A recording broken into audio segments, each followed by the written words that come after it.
सितंबर का महीना था। काली अंधेरी रात थी। धीरे धीरे से हवा की ठंडी लहरें आ रही थी। आकाश में बिजली चमक रही थी। महेंद्र चाचा अपने घर से दूर अपने खेत में घाट पे सोए हुए थे। उनका खेत गांव के तालाब के पास था। बारिश के कारण पूरा तालाब भर गया था और खेत में घास भी ज्यादा हो गई थी। उसके कारण अंधेरे में यह सब ज्यादा डरावना लग रहा था। उस तालाब के किनारे आम के 6-7 बड़े पेड़ भी थे। आम के पेड़ की डालियों की आवाज भी काफी डरावना लगता था। अचानक खेत में बंधी हुई भैंसों ने चिल्लाना शुरू कर दिया। महेंद्र चाचा को पता ही नहीं चल रहा था कि आखिर यह भैंसें ऐसा क्यों कर रही हैं। उन्हें लगा कि शायद ठंडी के कारण भैंसें ऐसा कर रही होंगी। इसलिए महेंद्र चाचा ने खेत में चिमनी जलाई। उस चिमनी के जो उजाले में महेंद्र चाचा की नजर उनके खाट पे पड़ी। उन्होंने देखा कि एक स्त्री उनके खाट पे बैठी। यह देखकर उनका शरीर डर के मारे कांपने लगा। उसी वक्त आकाश में बिजली का एक तेज झटका हुआ।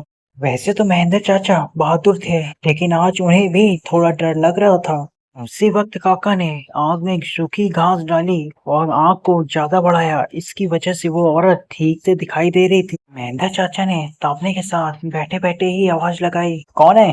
पर सामने से कोई प्रतिक्रिया नहीं हुई। इसलिए काका अचंभित रह गए। उनकी समझ में कुछ नहीं आया। काका खड़े हो गए। इसलिए महेंद्र काका ने सोचा कि अब डरने से कुछ नहीं होगा, मुझे हिम्मत से काम लेना पड़ेगा, क्योंकि जो डर गया वो समझो मर गया। चाचा ने एक बड़ी लकड़ी हाथ में ले ली और बोले, कौन हो तुम?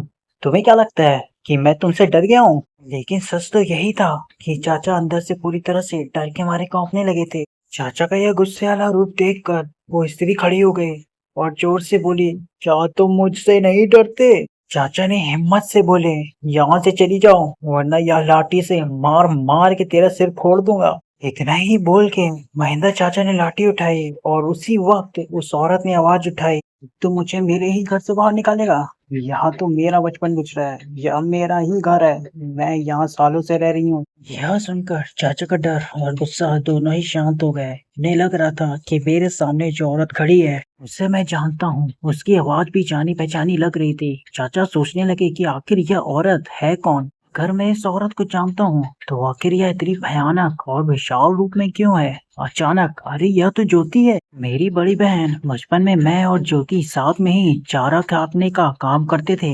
महेंद्र चाचा को पूरी बात समझ में आ गई। यह ज्योति के बचपन की बात है, जब ज्योति 14 साल की थी। तब इसी खेत में गांव के कुछ बच्चों के साथ खेल रही थी। दूसरे बच्चों की तरह ज्योति भी पेड़ पर चढ़कर एक डाल से दूसरे डाल पर छलांग लगा रही थी। अचानक ज्योति जिस डाल पर बैठी थी वह डाल टूट के गिर गई और ज्योति मुंह के बल नीचे गिर गई। यह देखकर सारे बच्चे डर के मारे चिल्लाने लगे। बच्चों को चिल्लाने की आवाज सुनकर बड़े लोग वहां पे पहुंचे और ज्योति को उठा के अस्पताल ले गए। लेकिन तब तक काफी देर हो चुकी थी। ज्योति की मौत हो गई थी। महेंद्र चाचा को ये सारी बातें याद आ गई और वह सीधा जाके ज्योति के पास रोने लगे। जब यह बात गांव वालों को पता चली तो सारे गांव वाले चौंक उठे थे। वास्तव में वह ज्योति ही थी। गांव के एक बड़े बुजुर्ग ने कहा कि जब ज्योति की मौत हुई थी तब वो एक बच्ची थी, इसलिए उसे बालक समझ के दफनाया गया था। लेकिन वास्तव में उसका अंतिम संस्कार करने की जरूरत थी, इसलिए ज्योति की आत्मा आज तक भटक रही है। महेंद्र चाचा ने तुरंत ही ज्योति को जहाँ दफनाया गया था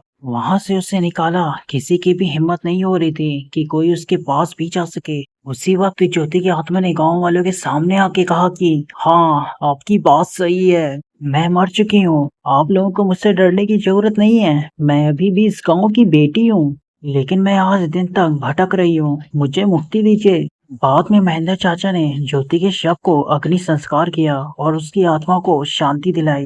मोर हॉरर स्टोरी के लिए हमारे चैनल को सब्सक्राइब करें। मिलते हैं आपसे अगली वीडियो में, तब तक